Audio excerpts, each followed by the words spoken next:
The tragic fall of the Waterbury Mountain Dynasty. Deep in the mountains of Connecticut, buried beneath centuries of moss and shadow, stands a palace that nobody was meant to find. 47 rooms, 15,000 tons of hand-carved granite, a fortune in gold that may still lie hidden in the walls. This was the obsession of Augustus Waterbury III, railroad heir, spiritualist, and a man slowly descending into madness. His dynasty was born from steel and ambition, but it would be destroyed by secrets, seances, and a paranoia so consuming it would tear his family apart for generations. Today, his descendants still battle in courtrooms over gold they believe was buried beneath the ballroom floor. But what they're really fighting over isn't treasure. It's the answer to a question that has haunted this family for over a century. What drove a man to build a fortress in the wilderness, and what did he hide inside? Subscribe to Empire Manners for more deep dive documentaries. The story begins not in the mountains, but in the smoke-filled offices of New York's Grand Central Depot in 1867. Augustus Waterbury II, a ruthless railroad magnate, had just completed the final section of the Hartford-Waterbury-New Haven line. The profits were staggering, over $6 million in the first 18 months alone, while cities like Waterbury and New Haven flourished with brass factories and textile mills. Augustus II accumulated wealth at a pace that shocked even his fellow robber barons. He invested heavily in the gold standard, purchasing raw bullion and hiding it in private vaults, convinced that paper currency was a government conspiracy destined to collapse. His only son, Augustus III, born in 1858, was raised in a mansion on Fifth Avenue that rivaled the Vanderbilt estate. But young Augustus was different from his father. Where Augustus II saw railroads as instruments of power, Augustus III saw only blood. He'd witnessed the labor strikes of 1877, the fires, the violence, the bodies of workers shot down by Pinkerton detectives hired by men like his father. Something fractured inside him during those years. He began attending spiritualist gatherings in secret, convinced he could communicate with the souls of the dead workers whose labor had built his family's fortune. By 1886, Augustus II had died of a stroke, leaving his entire estate, valued at over $22 million, to his son. Augustus III was now one of the wealthiest men in America, but he was also a man haunted. In his father's private journals, discovered after the funeral, Augustus III found something disturbing: lists of names, dates, and dollar amounts beside each. These were the workers who had died building the railroads. Over 300 men crushed, burned, frozen, or buried in tunnels. Next to each name, his father had written a price, the cost of replacing them. Augustus III did not return to the Fifth Avenue mansion. Instead, he vanished into the Connecticut wilderness with a single directive to his attorneys: purchase 2,000 acres in the remote hills north of Waterbury. The land was worthless, steep, rocky, and miles from any rail line. But that was precisely why he wanted it. He would build a palace there, a fortress, a place where the ghosts could not reach him, or perhaps a place where he could finally hear them clearly. Construction began in the spring of 1889. Augustus hired over 200 workers, Italian stonemasons, Irish laborers, German carpenters, and paid them triple the standard wage, but with one condition: they must live on site, in barracks he built at the base of the mountain, and they were forbidden from speaking to anyone outside the estate about what they were building. Armed guards patrolled the perimeter, letters were censored. Any worker who attempted to leave before the project's completion forfeited all wages. The estate was to be called Ravenscrest. The main house would feature 47 rooms across 5 floors, constructed entirely from granite quarried on the property itself. There would be a ballroom with a floor inlaid with imported Italian marble, a library with walnut paneling imported from Bavaria, a conservatory with a glass ceiling that cost more than most men earned in a lifetime. But the most unusual feature was the basement, a labyrinth of tunnels and vaults extending deep into the mountain, reinforced with steel beams typically used in railroad bridges. Workers whispered among themselves about what they were building down there. One mason, a man named Giuseppe Marconi, later wrote in a letter to his brother in Naples, "We are constructing chambers beneath the earth, like tombs, but lined with iron and fitted with great steel doors. The Signore comes each night with lanterns and walks the tunnels alone, speaking to the walls. We believe he has gone mad." Augustus III was indeed spending his nights in the tunnels, but he wasn't mad. Or at least, not in the way the workers thought. He was following instructions. Every evening he conducted seances in a makeshift chamber lit by dozens of candles. He employed a medium, a woman named Constance Thorne, who claimed she could channel the voices of the dead. Through her, Augustus believed he was receiving messages from the workers who had died building his father's railroads. They told him things, where to place the vaults, how deep to dig, and most importantly, what to hide. Between 1889 and 1893, Augustus withdrew over $4 million in gold bullion from his bank accounts. The gold arrived at Ravenscrest in unmarked wagons, always at night, always under armed escort. Workers reported seeing wooden crates being carried into the tunnels, so heavy it took 6 men to move each one. But no one was allowed inside the vaults except Augustus himself. He installed a series of locks, some mechanical, some requiring combinations known only to him, and sealed the final chamber with a wall of mortared granite that appeared identical to the surrounding stone. By 1894, Ravenscrest was nearly complete, but the financial panic of 1893 had devastated railroad stocks. Augustus III's paper wealth had evaporated almost overnight. He still had the gold, hidden somewhere in the miles of tunnels beneath Ravenscrest, but accessing it would mean revealing its location. And the voices, channeled through Constance Thorne during increasingly frantic seances, warned him that betrayal was coming. Someone close to him would try to steal the gold, someone he trusted. Augustus became paranoid. He dismissed most of the servants and stationed guards at every entrance to the estate. He began sleeping in different rooms each night, convinced assassins were coming for him. In letters to his attorneys he wrote, "The walls have eyes. The dead are watching.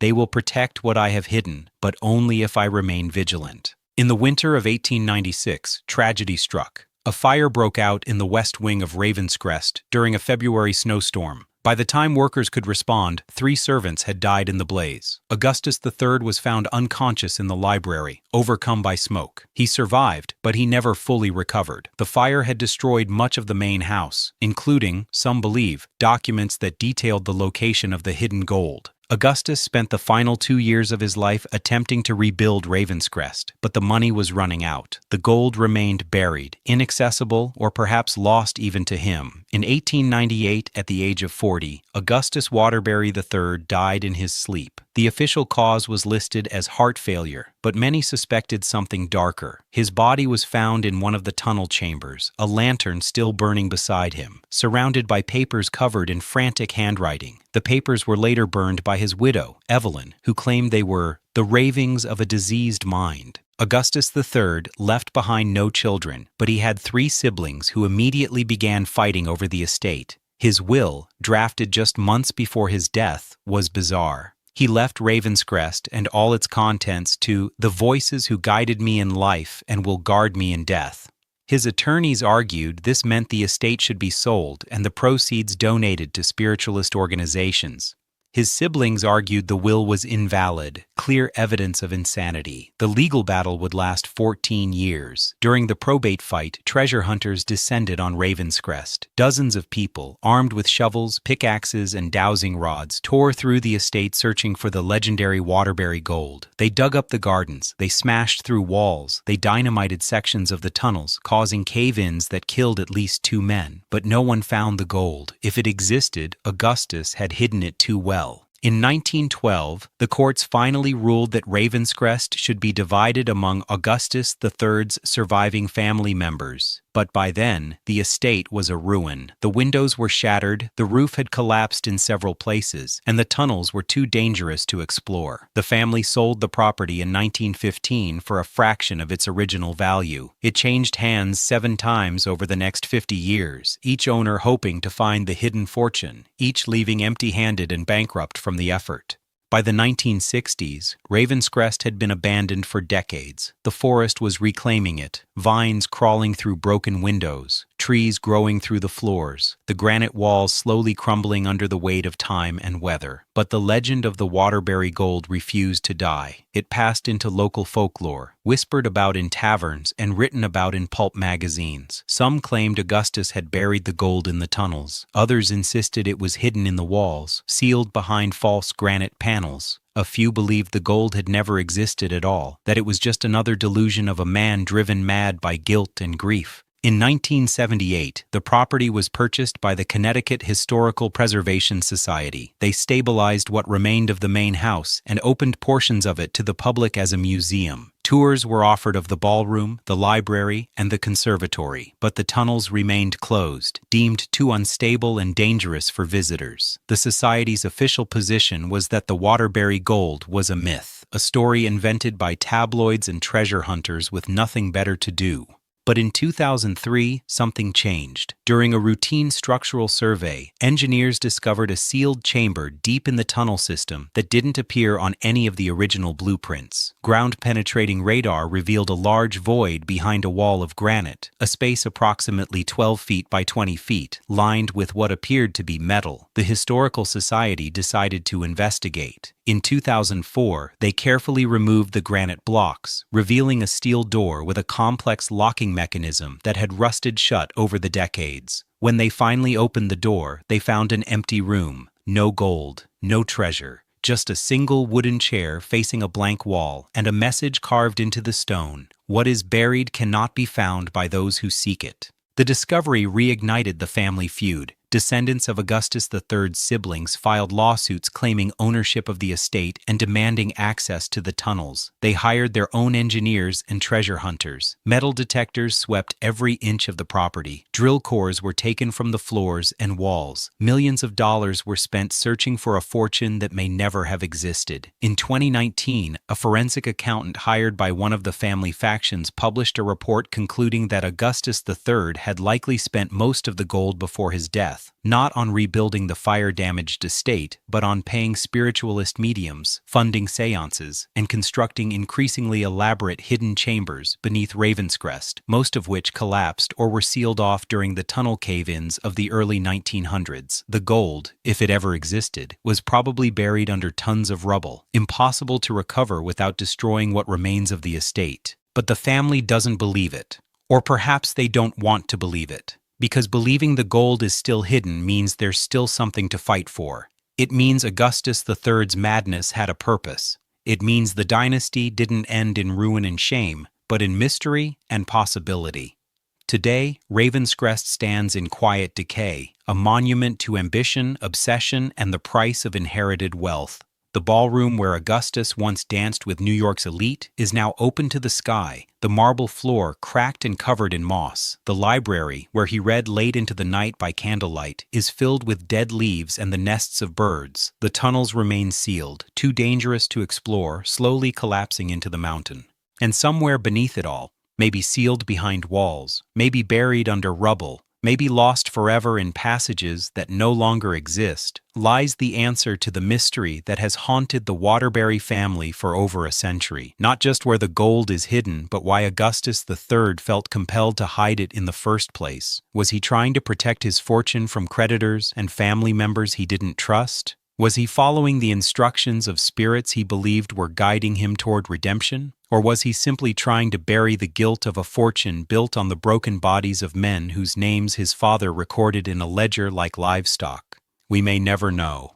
But in the end, perhaps that's the real curse of the Waterbury dynasty. Not that the treasure is lost, but that the truth is buried even deeper. The final irony is this. Augustus Waterbury III spent millions building a fortress to protect his gold from the outside world. But the greatest threat was never from treasure hunters or thieves.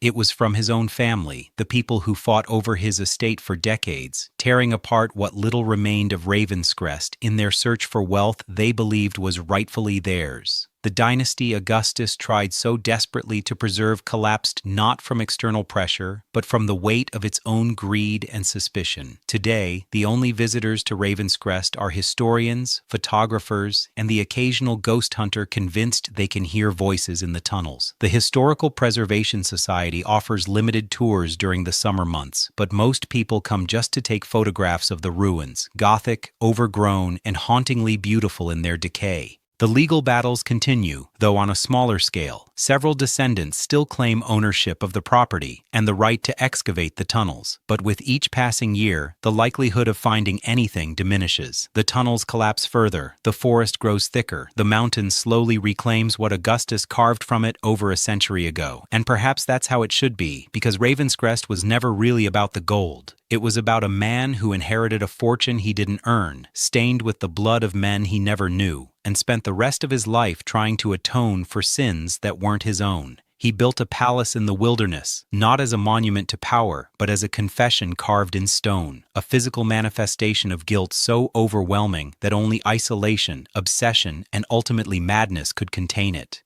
The Waterbury dynasty began with ambition and ended in ruins. Between those 2 points lies a story that has become legend, part truth, part myth, and entirely American. Because if there's one thing the Gilded Age taught us, it's this: fortunes built on exploitation are never truly owned. They're only borrowed from the past and owed to the future. And eventually, the debt comes due. The mountain keeps its secrets, the tunnels remain sealed, and somewhere beneath Ravenscrest, in darkness that hasn't seen light for over a century, the legacy of Augustus Waterbury III waits, not to be discovered, but to be understood. Subscribe to Empire Manners for more documentaries like this.